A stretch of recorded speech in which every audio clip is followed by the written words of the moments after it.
Hello there, and I wish you are doing very well.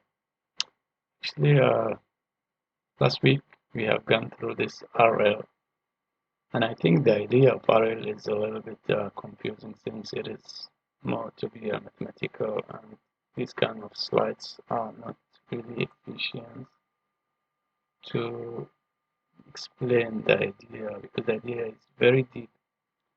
So instead of these, I came out with breaking down the steps. Hopefully, this will help me to and those who can follow me later on to break down RL in easy way.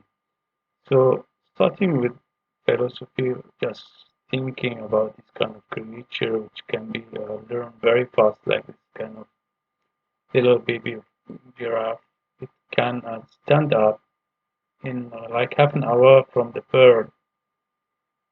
Unless the human being, it takes like 6 months to 2 years for him to be able to stand up and start to learn how to walk. So it's very amazing to think how fast some creatures can learn and how actually do they learn. So this will help us to understand more what is RL. Yeah. So not to make it very difficult, let's make it easier starting. I will add some features and some graphical to make it more interesting. Hopefully, it is going to be interesting. So basically, there are a lot of studies and researches in this area using different kind of approaches and methods to come out with machine which can learn from the scratch. That means we are not teaching it anything; it can learn from the experience, from the observation of the environment. But generally, RL is still the very beginning of the deep learning since it is also very complicated to for a machine to learn. But for us, since we are going to implement this RL in our project, which is using PID controller for quadcopter, so yeah, just let's go in more details with quadcopter in using KeyDN. There are many things will be highlighted over in this presentation. Yeah, like MDP, which is micro decision processing, and Q learning and QTN. A lot of equations and something like policies and greedy epsilons. A lot of terms. It's going to be very confusing, but to make it easier and more interesting, I will start from the scratch. So for science in general, we are like this picture here we are because it is going beyond the human creativity. I mean, this RL somehow could be a dangerous area for scientists, but let's try to understand it and let's try to do it like our project. So let's remember that our aim in this project is to implement quadcopter with reinforcement learning. And here in this syllabus, I'm going to divide stages into three main stages, like to understand MDP, what is MDP, and what are the policies, what does it mean to get learning optimal policies and value functions.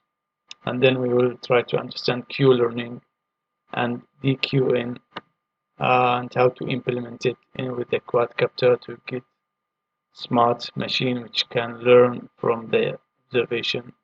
And then we will show our design of uh, QL Q learning with the quadcopter, which will be trained later on and observe some of the results. And finally, I will show a brief discussion on results for this stage and what are we planning to do in the very coming few days. We are according to the schedule and time. We are in the fourth week, yeah, and the coming week will be the fifth one. So Hopefully by the coming week we will be having a better design. Until now we got a design. I've got that design which gets some results, and seems very impressive results for me. But maybe I can add some more to improve the Simulink looking diagram and the functionality of the coding. So I will be expressing better results hopefully by the coming week. So then I'll have time to write the report and the lookbook. So let's remind ourselves some essential parameters to be familiar with the Q-learning. The parameters such as agent. Agent is anything such as human being, like this kid. Anything can be agent, like computer, like quadcopter, like a game. Agent is anything will behave in terms of environment. And there are also states, which means the state of this agent. What is the state of the agent? And later on will be explained. And the action will be done by the agent according to that state. And from the state and the action, there is a reward will be getting from the environment. And all these terms will be explained in more details in the very coming slides. But the trajectory representing the sequential process of selecting an action from a state, translating of a new state and receiving a reward can be represented as, so of the S0 and action 0, there will be a reward 1. And from state 1 and action 1, there will be a reward, let's call it reward 2, and so forth. So this diagram will be actually expressing the entire idea of RL from having state, which is state 1. That means the agent is still in the 0 position. Let's just assume that it is in the 0 position. So there will be an action from moving from 0 to state 1. There will be an action, let's call it AT. From there will be a reward, RT. And from there, another state will be generated, let's call it ST plus 1. And another action will be taken, let's call it ET plus 1, and another reward will be generated according to this state, the new state, and the new action will be done. So that is the breakdown of this diagram, which means there is a continuity activities from state to another state, and action to another action, and reward to another reward. But what derives a reinforcement learning agent in this method? I mean, why does the agent want to go to another state and another action? Because it wants to get more rewards, right?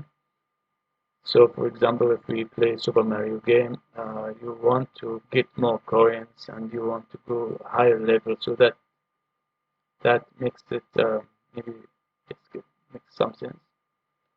The agent wants to earn so much rewards as possible, just like a human. Yeah, just like human. We work harder to get maybe more money, more better life, so that can be a reward from the environment.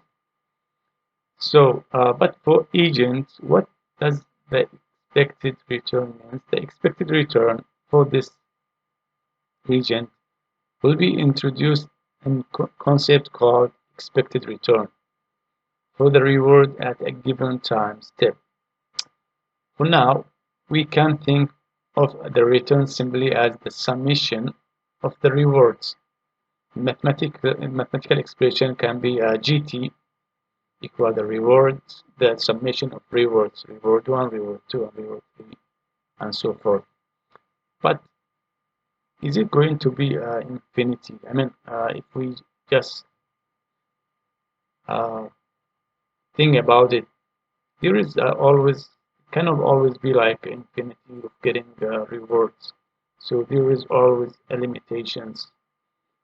And in terms of mathematical, it cannot be just going to infinity. So there will be another term will be introduced here, which is called discounted return.